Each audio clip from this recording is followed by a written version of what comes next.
Hello everybody. So this is going to be a quick orientation on how to use Bulk Texture Pro to send messages to your students. So first of all, I'm not going to go too much into how to use Google Messages because this is only if you're using a personal phone. I imagine most people are going to be using a Google Voice, and there are instructions on how to set it up for Google Voice. In this case, I'm using a special work phone number, okay? So I'm going to be using Google Messages. So as you can see, just scrolling down, I've been able to use this program quite successfully to send hundreds of messages to students with a very good success rate. And with this program, I've actually also been able to catch when students don't receive the messages. They've been able to update their phone number with us. And I've also been able to catch anybody who otherwise does not respond. Right? So oftentimes I'll give a personal phone call, that student won't respond, and then I'll send a text message 5 minutes afterwards, and they'll respond instantly through text message. So text message has been very responsive for me. First of all, what we're going to do is you're going to open Bulk Texture Pro. You're going to you can either use form entry or CSV. Form entry, I use it with when it's only very few messages because you manually put in, you just copy and paste the phone numbers, comma, and then the name. So this one's very simple. This one's, for example, to say that you are now in your STEP orientation class. It's going to be this day with Ms. Rodriguez from this time. So that one's more of a very simple message. For more complex messages, I usually use the CSV. So what we're going to do as an example is we're going to send a message to all the students who signed up for their STEP class with Ms. Rodriguez and Kiriyama, but they have not shown up. And they haven't shown up since the beginning of the semester, since November. So in this case, I'm going to upload the CSV file.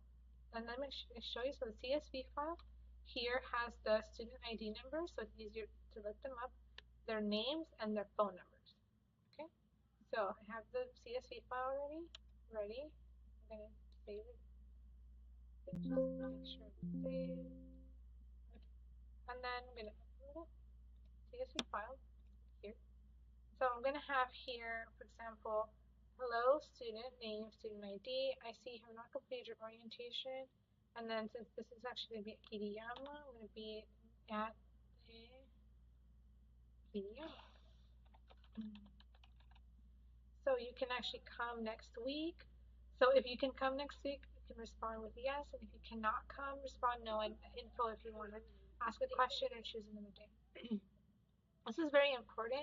For all of the messages, you want to have some kind of engagement. So you want to, for example, just have them say yes to confirm that they read it, yes if they're coming. It's very important because if you have interaction, you won't be flagged as a spammer, and you can actually send more messages, so you won't be left. I've been able to send even 200 messages a day, as long as students keep responding with yes, no, and info, or just asking, or even just giving the like emoji.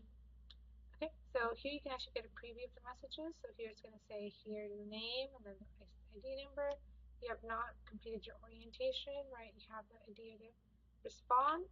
Okay, you can also upload a picture. This is, for example, if you want to get students from your interest list or your waiting list, you can actually have an upload a copy of the hours of your class, your flyers, which has been pretty useful as well. Okay, so let's go ahead and send it. And then now it just does its magic. So now it just has the messages sent automatically. So as you can see, some of these I've already been messaging with these students. Some of them are brand new. And if there's an error message, again, that actually does catch any mistakes that could be in the messages, and you can actually, when the students come out, you can actually update their information. That's actually really it. Once it sends all the messages, then you can actually respond with them. You can interact with them, and you can actually just expand your operation so much more because you can send messages to anyone who doesn't show up to STEP classes, anybody who's on an interest list, anybody to remind them about the first day of class when it's the first day, to offer them a spot on the waiting list, all of that.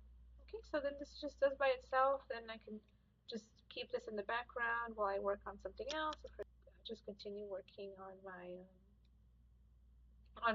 registrations, for example. I need to catch up on all of anything that I need to do. Okay, hopefully this was helpful, right? And here it does show the messages. You can actually send them at a higher frequency, but it might be more likely that they might be rate locked. So I don't recommend that as much. All right, thank you for watching.